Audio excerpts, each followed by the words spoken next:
I'm willing to guess that you bought at least one, if not probably way more, notebooks with the intention of journaling, but you end up having no idea where to start. So these journals just lay on your desk collecting dust. I've been journaling every single day for the last 7 years, and I've managed to fill more notebooks than I can even count. So I think I know a thing or two about what you might want to write down. So in today's video, I'm going to tell you 12 life-changing journal techniques you can use if you want to get started journaling in 2025. And the best part of this is that 90% of these hacks, 90% of these things that I'm about to tell you, take less than 2 minutes to do. So it's ridiculously easy to get started. But that's enough hanging around, let's get right into the video. Now, the first journaling technique for your 2025 journal is probably the most powerful thing you can ever write down, because it's actually allowed me to achieve all of my goals and dreams I didn't even think were possible. So for me, I went from working for minimum wage on a building site, carrying around bricks all day and breaking up cement, to traveling all around the world, being in charge of 80 kids in a summer camp in Canada, getting into the university of my dreams in central London, joining an entrepreneurship group, starting and growing this YouTube channel, to even more basic things like just nurturing the friendships with the people around me and sticking with the gym and running. But you might be sitting there thinking, Ollie, that sounds great, but how can journaling have anything to do with achieving any of your goals and dreams? Well, this sounds simple and you're gonna think I'm crazy, but hear me out. All you need to do is at the beginning of each month, write down one kind of ambitious goal that you want to do. Maybe that's going to a new place, trying a new sport, or even just stepping out of your comfort zone in one way or another.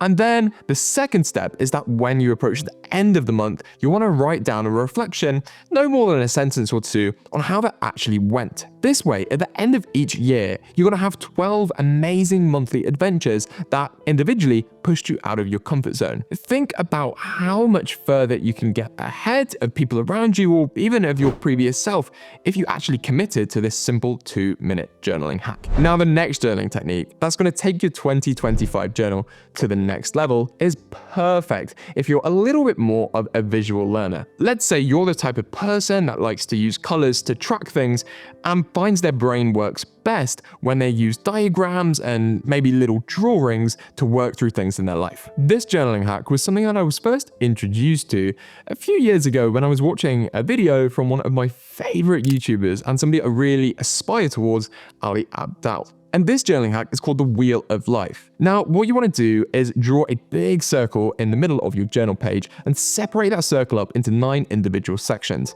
And then you're going to label each section as follows. You're going to have one section for your romance, another for your family, the next one for your friends, the fourth one for growth, then money, mission, mind, body, and finally a section for your soul. What you're going to do next, and the reason why this journaling hack is perfect if you're a visual learner, is that you're going to color in each section depending on how much of a score, how highly you rate it out of 10. The best part of this is that you can do this whenever you like, and because it only takes 2 minutes to do, you can get a really quick visual snapshot and see if there's one particular area of your life that's out of balance. Maybe that's the reason why you're feeling a little bit stressed or overwhelmed. But at this point, you might be looking at that wheel of life and thinking, Ollie, what the heck is a mission? And that's all to do with journaling hack number 3. This was a concept first introduced to me in one of the most acclaimed, one of the most well-read, one of the most bought self-help books of all time.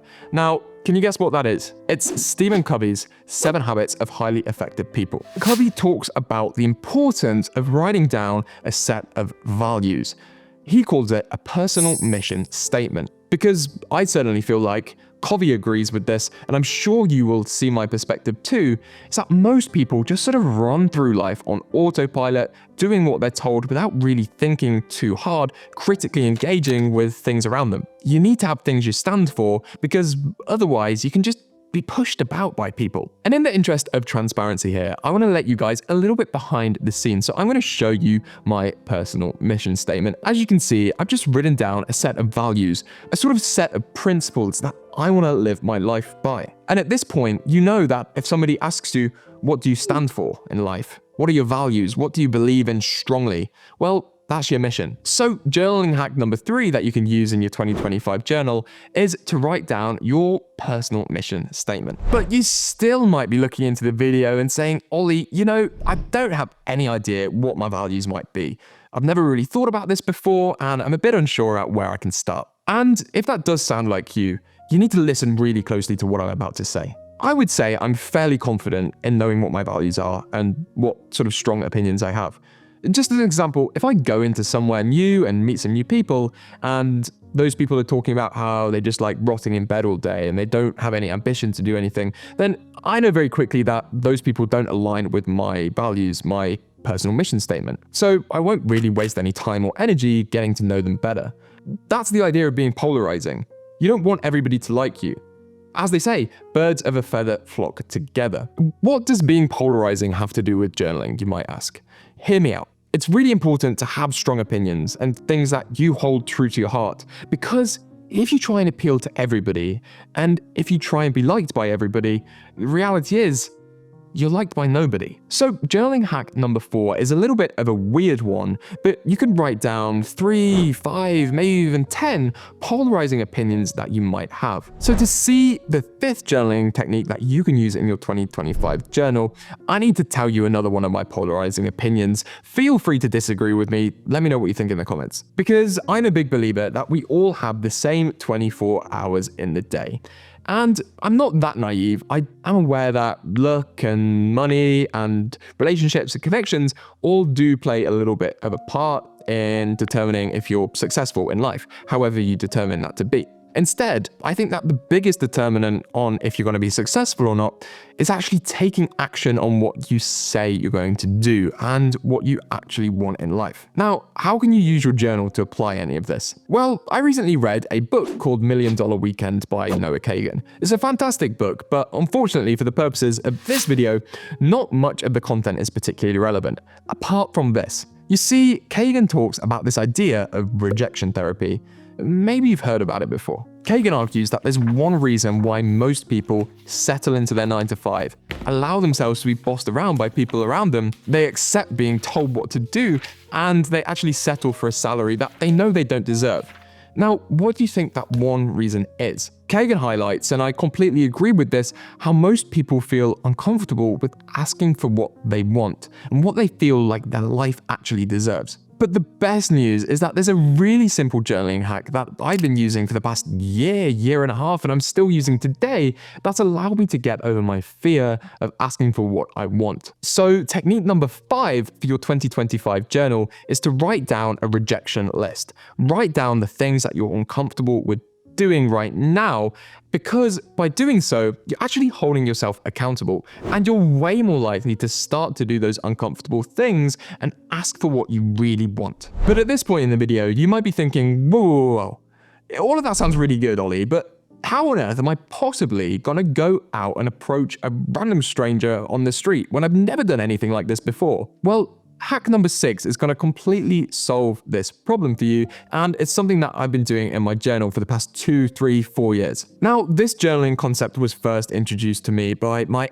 absolute favorite author, hero, mentor, whatever you want to say of all time, Tim Ferriss. And he talks about something called comfort challenges. When I started with this journaling technique, every week I would write down a new comfort challenge, something that was slightly more difficult than what I was doing in my day-to-day life, and something that was going to push me out of my comfort zone. So to start with, I stole this technique from Tim that he calls eye gazing. And it's simply that anytime you're walking on the street, you try and make eye contact with the strangers and the people around you. And then the next step from that was if you're like walking past somebody on their street and they're wearing a cool outfit, you just compliment them on it. And you can see how these comfort challenges stack over time and increase in difficulty. So journaling technique number 6 for your 2025 journal is to write down a comfort challenge each week and see how much you can progress over time in your inner confidence. So like with most of the good things in my life, this technique was again introduced to me in a book, this time, believe it or not, by Tim Ferriss. And what we're going to do is something called Dreamlining. And how this journaling technique works is a little bit different to normal goal setting exercises. What you're going to want to do is imagine that 3 to 10 years, you have no sort of financial obligations. Money, thoughts, friends, family, opinions, none of that was an obstacle to what you wanted to do in your life. Now, imagine that was the case. And in this sort of fictitious world, what are 5 things that you would want to have? What are 5 things you would want to do? And what are 5 things you'd want to be? So journaling hack number 7 for your 2025 journal is to start goal setting with this dreamlining exercise. Before we go any further in the video, I don't know if you've heard, but I'm giving away this deluxe 2025 planner that Clever Fox sent to me a few weeks ago. Now, this premium planner is going to allow you to set some serious goals for 2025, stick to all of your healthy habits, and actually live a more productive life in the new year. Now, to be in with a chance of winning this premium 2025 planner, setting some serious goals, and taking action on what matters to you in your life in 2025, all you need to do is hit that top line in the description, sign up to my email list, and then on the 1st of January 2025, I'll be sending this over to one lucky winner, and it might just be you. But let's get back into the video. Now, at this point in the video, all of the journaling hacks that I've covered and I've gone through are amazing because they can be done in about 2 minutes or less. But if you stuck around to this point, I am very confident that you have what it takes to take your 2025 journal up to the next level. And here's how we're going to do that. Now, this takes a little bit longer than 2 minutes, but it's one of the most common ways to journal, and there's a reason why it's so popular. For most people, it can be really hard to get started journaling, and I certainly felt the same too, because it can be really hard to imagine all of these fictitious scenarios in which you have unlimited money or unlimited time, and it takes a little bit of getting used to. But how are you going to do that? And journaling technique number 8 for your 2025 journal is to answer journaling prompts. Now, there's loads of journaling prompts available for free on the internet, but I'll just give you 2 to get started now. First up, if you had unlimited time this next year to focus on any one skill, what would you do and why? And finally, if you had to describe what financial freedom meant to you in one sentence, what would that sentence be? We're gonna get serious for a minute because do you want to be liked more? Have more people agree with you in conversations? People be actually genuinely excited to see you and even get free coffee and almond croissants? Of course you do, unless you're a psychopath.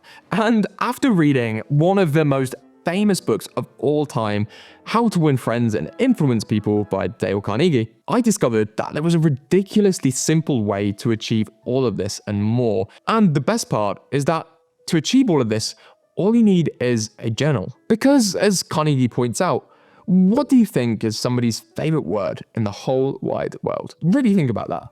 Because it's their name. So what I've been using my journal for the longest time to do, and what I can't recommend enough, is just to note down the names of people that you might not see all the time, but frequently enough for you to say hello to. And using somebody's name in conversation makes all of the difference. And personally for myself, even when I'm going into a coffee shop and I greet the barista by their name, you can see their face light up. So journaling technique number 9 for your 2025 journal is to keep a sort of personal list of all of the names of people you come into contact with. As a little bonus to upgrade this, you can even record when their birthday is or any notes about when you've spoken before. And you might think this sounds strange, but stick with it and see how your life completely transforms. So the next journaling technique that you can start to use in your 2025 journal is one of the most powerful journaling hacks out there. And it's actually Jess's favorite way to journal, and she really knows her stuff. So let's hear her out. I'm sure you probably heard it before, but your brain is for having thoughts, not for storing them. So one of the reasons why you might be feeling so overwhelmed is that you have all of these kind of thoughts muddled up in your brain and you don't have the space, the headspace to feel creative and relaxed. And Jess talks about how the simplest solution is to use your journal to do something called a brain dump. And when I was feeling really stressed and overwhelmed when I was traveling through Argentina, this is something that I relied on, and it helps me feel way more at ease. And the easiest way to get started with this is just to write down the date in the top corner of your journal and essentially record how you feel.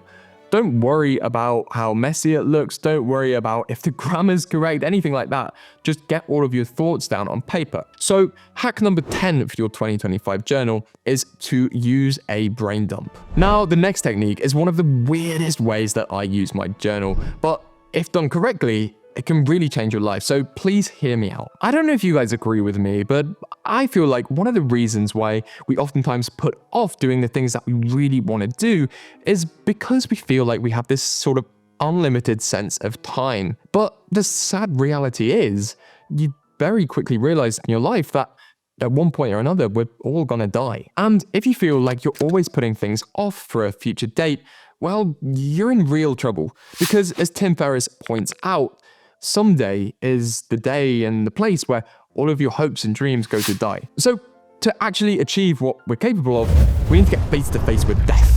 But how do we actually do that in our journal? Well, at most Western sort of funerals, there's something called an obituary. And this is basically where somebody stands at the front of the church and reads out about a paragraph or a page or two of somebody's achievements and what they've done in their life, the kind of values they had, etc., etc. And I did something very weird in my journal a few months ago. And this is particularly weird considering I'm only 22. But I actually wrote down my own obituary. I imagined that I was like 90 or 100 or whatever and I passed away. What would I want people to say about me? What would I want my hobbies to have been? What would I want in my life to look like? You can get really creative, and this can be a really powerful exercise to stop putting those things off for someday. But at this point in the video, maybe you're looking for something a little bit more systemized that's going to bring all of these ideas together. So to find out what journaling technique number 12 is, that's going to completely level up your 2025 journal, you're going to need to watch this video here. So I'll see you all there.